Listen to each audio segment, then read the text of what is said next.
Assalamualaikum warahmatullahi wabarakatuh. Pada kesempatan kali ini, saya akan membahas mengenai sistem ekonomi untuk mata kuliah ekonomi manajerial. Nah, jadi menurut Adam Smith, sistem ekonomi merupakan bahan kajian yang mempelajari upaya manusia untuk memenuhi kebutuhan hidup di masyarakat dalam meningkatkan kesejahteraan. Jadi, kalau misalkan menurut Adam Smith ini fokusnya adalah untuk memenuhi kebutuhan hidup dan meningkatkan kesejahteraan. Next, menurut Gregory Grossman, ini sistem ekonomi adalah sekumpulan komponen-komponen atau unsur-unsur yang terdiri dari unit-unit dan juga agen-agen ekonomi serta lembaga ekonomi yang bukan saja saling berhubungan dan juga berinteraksi, tapi juga sampai tingkat tertentu yang saling menopang dan mempengaruhi. Definisi dari sistem ekonomi sendiri adalah suatu sistem yang mengatur kondisi perekonomian suatu negara sesuai dengan kondisi kenegaraan dari negara itu sendiri. Dan setiap negara memiliki sistem perekonomiannya yang berbeda-beda. Hal itu disebabkan setiap negara memiliki ideologi, kondisi masyarakat, kondisi perekonomian, serta kondisi sumber daya alam yang berbeda-beda pula. Contohnya misalkan sistem ekonomi di Indonesia sama di Korea itu kan beda gitu ya. Nah, kemudian perbedaan mendasar antara sebuah sistem ekonomi dengan sistem ekonomi lainnya tuh sebenarnya ada di bagaimana cara sistem itu mengatur faktor produksinya. Jadi, dalam beberapa sistem, seorang individu itu boleh memiliki semua faktor produksi. Tetapi dalam sistem lain, semua faktor tersebut dipegang oleh pemerintah. Dan kebanyakan sistem ekonomi di dunia ini berada di antara dua sistem ekstrim tersebut. Selain karena faktor produksi, sistem ekonomi juga dapat dibedakan dari cara sistem tersebut mengatur produksi dan juga dalam pengalokasiannya. Di dunia ini terdapat berbagai macam sistem ekonomi yang diterapkan oleh negaranya. Antara lain yang pertama, sistem ekonomi tradisional, yang kedua, sistem ekonomi pasar atau biasa kita kenal sistem ekonomi liberal atau boleh juga disebut dengan sistem ekonomi kapitalis. Dan yang ketiga, sistem ekonomi komando atau terpusat atau sosialis. Yang terakhir, sistem ekonomi campuran. Ada hal yang saling berlawanan dalam sistem ekonomi, yaitu sistem ekonomi pasar dan sistem ekonomi komando. Kenapa saya bilang saling berlawanan? Karena untuk sistem ekonomi pasar ini lebih menekankan atau lebih mementingkan kepada ideologi kebebasan individual atau free fight liberalism. Ya, kemudian untuk yang sistem ekonomi komando ini lebih kepada ideologi sosialisme atau kolektivisme. Dan untuk sistem ekonomi pasar ini merupakan pemikiran dari Adam Smith. Kemudian untuk sistem ekonomi komando ini merupakan pemikiran dari Karl Marx. Dan keduanya sangat berlawanan karena yang satu memang mengutamakan kebebasan individual ya, dan yang kedua untuk yang komando ini lebih mengutamakan kebersamaan ya, jadi sangat berbenturan gitu. Kemudian dalam praktek sistem ekonomi ada yang disebut dengan sistem ekonomi campuran. Untuk sistem ekonomi campuran ini mengambil sebagian dari sistem ekonomi pasar dan mengambil sebagian lagi dari sistem ekonomi komando ya. Jadi mengambil kebaikan-kebaikan dari sistem ekonomi pasar atau liberal ini dan mengambil kebaikan-kebaikan dari sistem ekonomi komando. Kemudian ada negara yang memang lebih banyak menganut sistem ekonomi pasar, tetapi ada juga yang mengadopsi lebih banyak sistem ekonomi komandonya. At least pada penerapannya kebanyakan negara itu menggunakan sistem ekonomi campuran ya. Sangat jarang sekali yang menggunakan hanya salah satunya aja ya, seperti negara di Inggris, Amerika, kemudian Perancis ini lebih banyak menggunakan sistem ekonomi pasar meskipun pada kenyataannya mereka tetap ada unsur sosialisme atau kolektivisme. Kemudian untuk yang Cina, Rusia, Korea Utara, Vietnam ini lebih banyak menggunakan atau mengadopsi sistem ekonomi komando. Next, di sini ada sistem ekonomi tradisional ya, seperti yang tertera pada gambar. Ini adalah pasar ya. Ini saya mengambil gambar pasar apung, tetapi mau pasar apung maupun pasar tradisional yang biasa kita jumpai ya, yang biasa kita pergi ke pasar gitu, pasar biasa itu juga termasuk dalam sistem ekonomi tradisional yang definisinya adalah sistem ekonomi yang diterapkan oleh masyarakat tradisional secara turun-temurun dengan hanya mengandalkan alam dan tenaga kerja. Dalam sistem ekonomi ini, pengaturan ekonomi dimapankan menurut pola tradisi, yang biasanya sebagian besar itu menyangkut kontrol atas tanah sebagai sumber terpenting atau satu-satunya sumber ekonomi. Ini menurut Rintu pada tahun 1995. Nah, di sini ada saya ambil dari ruang guru ya. Ada kelebihan dan kekurangan dalam sistem ekonomi tradisional sebenarnya. Kemudian untuk sistem ekonomi tradisional ini lebih menekankan ya atau erat hubungannya dengan tradisi dan juga adat istiadat. Ya, jadi ini perlu digarisbawahi yaitu tradisi dan adat istiadat ya untuk sistem ekonomi tradisional. Kelebihannya yang pertama sumber daya dan lingkungan itu pasti terjaga. Yang kedua hubungan masyarakat masih kuat. Karena mengedepankan adat istiadat, jadi unggah-ungguh sopan santun ya, hubungan antara satu orang dengan yang lainnya itu terjaga dan baik ya. Kemudian untuk kekurangannya memang pemenuhan kebutuhan bergantung dari alam aja ya. Karena misalkan kita lagi butuh barang A tetapi lagi tidak musimnya ya, kita lagi pengen beli buah atau sayur gitu, tapi kalau misalkan lagi nggak musimnya ya memang tidak dijual di dalam pasar itu contoh sederhananya aja ya. Kemudian yang kedua ada peradaban sulit maju dan berkembang. Untuk lebih detailnya pembahasan terkait dengan kelebihan dan kelemahan sistem ekonomi tradisional, yaitu tidak terdapat persaingan yang tidak sehat, hubungan antar individu sangat erat sehingga jarang sekali terjadi konflik. Kemudian masyarakat merasa sangat aman karena nggak ada beban berat yang memang harus dipikul. Dan selanjutnya tidak ada individualistis, artinya kehidupan masyarakat ini bersifat kekeluargaan. Selanjutnya untuk kelemahannya yang pertama, manusia bertindak hanya sekedar memenuhi kebutuhan hidup. Kenapa? Karena kalau kebutuhan dasarnya udah tercukupi, dia udah merasa cukup. Ini termasuk kekurangan sebenarnya karena nanti tidak bisa mendorong untuk lebih maju. Yang kedua, teknologi yang digunakan masih sangat sederhana sehingga produktivitasnya rendah. Ketika mengerjakan pertanian, mereka itu mengerjakan bersama-sama ya contohnya. Beda dengan pertanian zaman sekarang, ketika bertani sudah pakai mesin, terus orang-orang yang terlatih ya di situ. Pada sistem ekonomi tradisional ini, pengerjaan bersama sebenarnya mereka berpikir karena tanpa peduli untuk efisiensinya. Yang ketiga, mutu barang hasil produksi masih rendah. Yang keempat, tidak bertujuan mencari keuntungan. Yang kelima, menganggap tabu terjadinya perubahan. Selanjutnya, ciri-ciri sistem ekonomi tradisional. Yang pertama, belum mengenal pembagian kerja. Jadi di sini belum ada spesialisasi pada pekerjaan. Beda kalau di zaman sekarang ya, ada yang profesinya supir, petani, tukang, dokter dan lain-lain ya. Dalam sistem ekonomi tradisional tidak ada pembagian kerja seperti itu. Yang kedua, pertukaran dilakukan dengan sistem barter, barang dengan barang. Yang ketiga, teknik produksi dipelajari secara turun-temurun dan kebiasaan serta bersifat sederhana. Yang keempat, jenis produksi disesuaikan dengan kebutuhan masyarakat yang bersangkutan.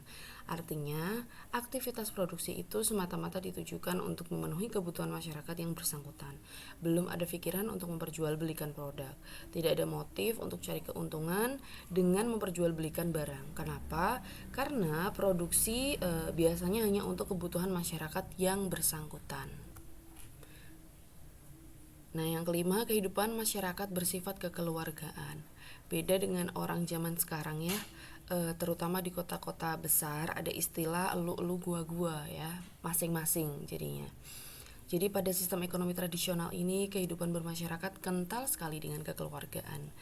Kemudian yang keenam, hanya sedikit menggunakan modal. Yang ketujuh, masih terikat tradisi. Dan yang terakhir, tanah sebagai tumpuan kegiatan produksi dan sumber kemakmuran. Jadi, kegiatan ekonomi ini bertumpu pada sektor agraris. ya, bergantung pada tanah. Selanjutnya ada sistem ekonomi pasar.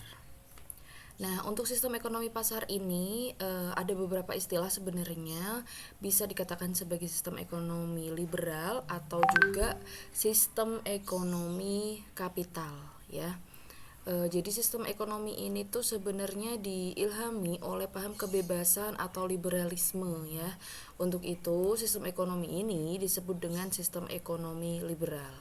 Kemudian untuk sistem ekonomi pasar sendiri adalah suatu sistem ekonomi di mana seluruh kegiatan ekonomi mulai dari produksinya, distribusi dan juga konsumsi diserahkan sepenuhnya kepada mekanisme pasar.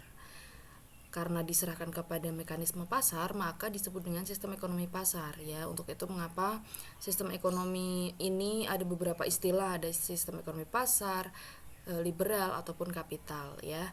Dan persoalan pokok ekonomi ini sebenarnya diselesaikan dengan mekanisme pasar atau tarik menarik antara supply dan demand dari para pelaku ekonomi, ya. Jadi diserahkan ke mereka, pemerintah tidak perlu campur tangan, ya. Sistem ini sesuai dengan ajaran dari Adam Smith dalam bukunya An Inquiry into the Nature and Causes of the Wealth of Nations, ya. Jadi model sistem ekonomi ini merujuk pada perekonomian pasar persaingan sempurna. Nah, buku Adam Smith ini menerangkan tentang pilar-pilar kapitalisme dengan konsep laissez-faire dan laissez-passer. Sistem ekonomi pasar yang dicetuskan oleh Adam Smith ini intinya terdapat konsep invisible hand yang akan menggerakkan kegiatan ekonomi, yaitu dengan adanya keinginan seseorang atau sekelompok orang yang memberikan sebuah barang atau jasa untuk mendapatkan barang lainnya, jadi pertukaran, ya. Contohnya misalnya untuk yang invisible hand ini, pemerintah tidak perlu campur tangan untuk menetapkan harga tertinggi dan harga terendah untuk harga suatu barang. Andai kata nanti harga barang itu terlalu tinggi atau terlalu mahal, maka dengan sendirinya barang itu pasti nggak akan ada yang beli gitu. Nah, karena nggak ada yang beli, nanti lama-kelamaan harga barang itu tuh akan turun dengan sendirinya. Itu yang dinamakan dengan menyelesaikan sendiri apa yang terjadi di pasar, ya.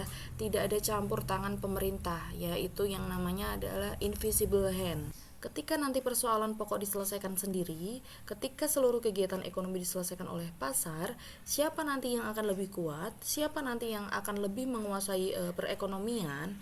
Yang akan menguasai perekonomian adalah mereka-mereka yang memiliki modal kuat, ya, atau modal yang banyak.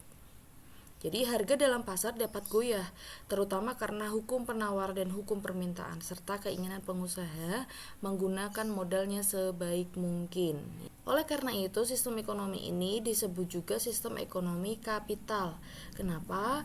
Karena pada sistem ekonomi ini nantinya yang akan mendominasi adalah pemilik modal. Sehingga harga pasar dalam jangka pendek dapat sangat tinggi atau sangat rendah, tetapi dalam jangka panjang akan mencapai keseimbangan atau yang disebut dengan equilibrium. Untuk hukum penawaran dan permintaan pasti sudah banyak yang paham, ya. Untuk hukum permintaan adalah apabila harga suatu barang naik, maka permintaan akan suatu barang atau jasa itu turun. Tetapi sebaliknya, apabila harga suatu barang itu turun, maka permintaan terhadap barang tersebut akan naik. Tetapi untuk hukum penawaran, ya, apabila harga suatu barang itu naik, maka jumlah barang yang dijual atau yang ditawarkan itu akan semakin banyak. Tetapi apabila harga suatu barang itu turun, maka jumlah barang atau jasa yang ditawarkan itu semakin langka atau semakin sedikit. Ini ada ciri-ciri sistem ekonomi pasar. Yang pertama, setiap orang bebas memiliki barang, termasuk barang modal. Kemudian setiap orang bebas menggunakan barang dan jasa yang dimilikinya. Aktivitas ekonomi ditujukan untuk memperoleh laba. Nah, ini yang berbeda dengan sistem ekonomi tradisional, ya. Kalau sistem ekonomi tradisional itu tidak mengedepankan laba atau keuntungan. Kemudian yang keempat, semua aktivitas ekonomi dilaksanakan oleh masyarakat atau sektor swasta. Artinya, ya, semua di sini tuh artinya tidak ada campur tangan pemerintah dalam aktivitas ekonomi secara langsung. Meskipun dalam realitanya, ya, in real life nanti ada saja campur tangan pemerintah, tapi memang dalam teorinya tuh seperti ini, ya, semuanya hanya dilakukan oleh masyarakat atau swasta. Kemudian pemerintah tidak melakukan intervensi dalam pasar. Jadi pemerintah cukup membuat aturan-aturan aja agar kebebasan atau mekanisme pasar itu dapat berlangsung. Yang keenam, persaingan dilakukan secara bebas, jadi tidak ada batasan dalam persaingan. Tidak boleh halnya pemerintah itu juga membatasi persaingan, tuh nggak boleh. Dan yang ketujuh, peranan modal ini sangat vital. Next, kelebihan dan kelemahan sistem ekonomi pasar. Karena diberi kebebasan untuk bersaing, untuk itu inisiatif dan kreasi dalam masyarakat ini tumbuh ya dalam mengatur kegiatan ekonomi. Kemudian setiap individu bebas memiliki sumber-sumber produksi. Yang ketiga, munculnya persaingan untuk maju. Barang yang dihasilkan itu bermutu tinggi karena memang adanya kebebasan ya. Jadi, perusahaan itu akan berlomba-lomba untuk menghasilkan produk atau barang yang bermutu tinggi ya. Karena nantinya barang yang tidak ada mutunya atau kualitasnya rendah justru nggak akan laku di pasar. Dan efisiensi dan efektivitas tinggi karena setiap tindakan ekonomi didasarkan atas motif mencari laba. Ini ya perbedaan yang sangat signifikan antara sistem ekonomi pasar dengan sistem ekonomi tradisional. Kemudian untuk kelemahannya, yang pertama sulit melakukan pemerataan pendapatan. Nah ini karena nggak ada campur tangan pemerintah, orang dipersilahkan untuk berebut modal, berebut penghasilan ya. Ketika berebut itu, maka pemilik modal yang banyak yang akan memperoleh bagian atau laba yang lebih banyak atau yang lebih besar pula gitu ya. Tetapi untuk yang nggak punya modal ini justru sulit untuk menghasilkan atau mendapatkan penghasilan yang lebih tinggi sehingga memang sulitnya untuk dilakukan atau melakukan pemerataan pendapatan. Kemudian yang kedua, cenderung terjadi eksploitasi kaum buruh oleh para pemilik modal. Maksudnya karena memang persaingan yang sangat kuat ya di sini karena tadi dibebaskan dan juga nggak ada batasan dalam persaingan, maka pesaingnya tuh banyak, persaingannya kuat ya. Dan kebebasan ini menyebabkan eksploitasi terhadap yang lemah. Yang lemah itu siapa? Ya kaum buruh itu siapa? Ya mereka yang nggak memiliki modal untuk melakukan kegiatan produksi. Akhirnya mereka-mereka ini yang nggak punya modal bertindak sebagai pekerja. Dan karena diberi kebebasan untuk bersaing, makanya maunya si pemilik modal ini, si pemilik perusahaan atau si pemilik pabrik ini ya nanti akan menggaji para pekerja tadi dengan harga semurah mungkin. Nah, kenapa? Balik lagi karena tujuan awalnya adalah untuk mencari keuntungan atau laba sebesar-besarnya. Sehingga akan menimbulkan eksploitasi terhadap yang lemah atau terhadap kaum buruh. Dan kemudian yang ketiga, munculnya monopoli yang dapat merugikan masyarakat. Nah, siapa yang memainkan monopoli ini adalah pemilik modal yang kuat. Kemudian yang keempat, sering terjadi gejolak dalam perekonomian karena kesalahan alokasi sumber daya oleh individu.